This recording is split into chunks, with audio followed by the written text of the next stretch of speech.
Hey, Coach Carol here, certified relationship coach, coming to you today to talk about the best role model ever about relationships and how to love. Have you ever felt unloved deep in your heart, like wondering, did I marry the wrong person? Like I just don't feel loved in this, and brought it back to your own paper, so to speak, to say, how am I doing? Like, am I loving my spouse the way that really is bringing out the best in them? This marriage thing can be really seems hard. Uh, we're just not really happy, and maybe even talking about divorce. So many people are getting divorced, and I want to give you hope. Today, I really want to give you hope because I have spent some time thinking about what does it mean to really love someone.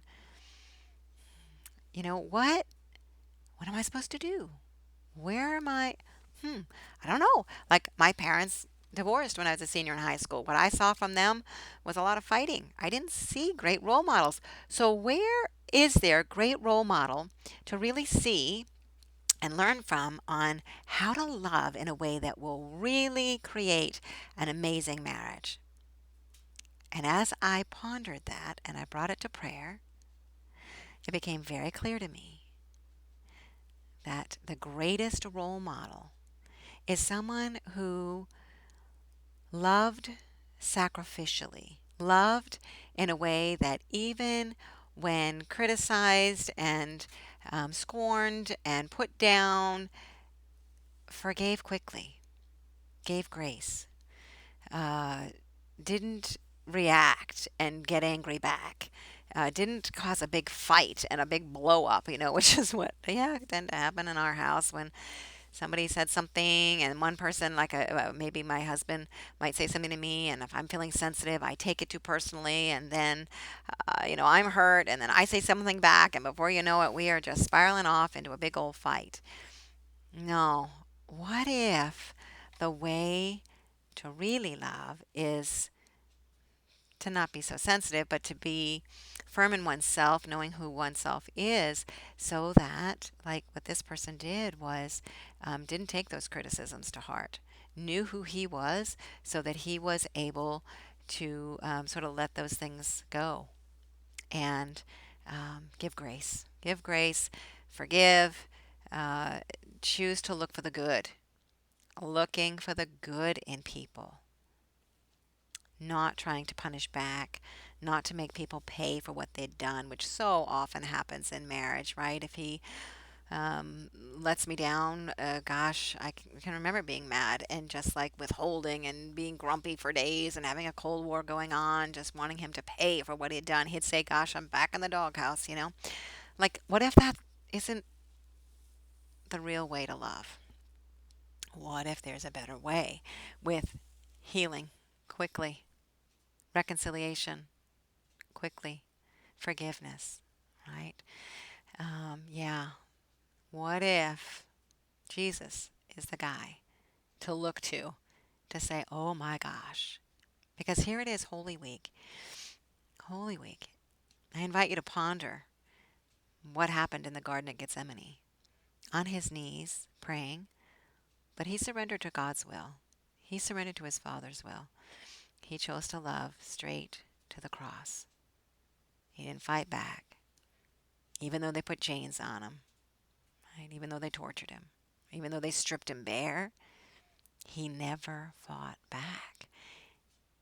He was willing to take on all that we had done, all that we are doing now, all that we will do in the future. He took it all on as a sacrifice to show us how to love. What if we loved our spouses that way, where we were willing to just let the little stuff go, keep our eyes on the long view of where we're all going in the end, right? That we're all aiming to love. That's what we're called to do here on this earth, is to become like Christ by loving more deeply, forgiving, giving grace, being peaceful, choosing peace over being right that he's wrong, or vice versa, right?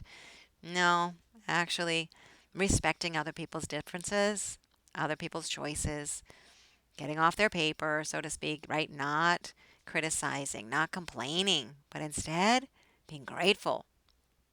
Yeah, being grateful and looking for the good all day, every day. What do you think would be possible in your relationships? What do you think would be possible in marriages? What if that D word for divorce, like, is just replaced with the L word? Love. Love sacrificially. Love as Christ loved. Love in a surrendered way. Realizing that surrendering doesn't mean being a doormat at all, but as it says in Scripture, right? To love in a way that we respect our man because he loves us. Our men will love us. When we are respectful, they are loving. It's magical how it works instead of when we're demanding, when we're criticizing. Gosh, I tried that for 26 years. It never brought my husband closer. It never healed our marriage. It had us heading towards divorce court. And I'm so honored now as a certified relationship coach to have found skills where I am able to empower women to turn things around, to love as Christ does, to love sacrificially, not as a doormat at all, but to love in a way as an empowered woman who loves herself, that knows how to express desires in a way that inspires him to want to show up and to do things because the truth is, he actually really wanted to make me happy the whole time. I was just so miserable and he felt like such a failure at making me happy. He was just giving up. But now, I'm on a mission to end world divorce, to empower women with skills, to teach effective communication skills, to teach and trust, to trust and to surrender and to build beautiful, beautiful marriages that create loving families where children can be with both mom and dad in the same house. Yeah, standing for healing and less drugs in our kids because they're coming from intact families. Like, there's so much possible when we choose love with eyes on God. Eyes on God. That's what this is all about. So I am here for you. I coach women. I am love so many success stories, and just really am here for you to reach out to me, message me. Be sure to subscribe to this channel and know that I am standing for you and that there is hope. If you're feeling hopeless, no, this is an answer to prayer. These skills work, and I would love to connect and get you on the journey, get you the support you need so that you can start to transform your life. All right, so I'm here for you. Subscribe, reach out to me, and know that there is hope. Take good care. I'm Coach Carol, and I am standing for you.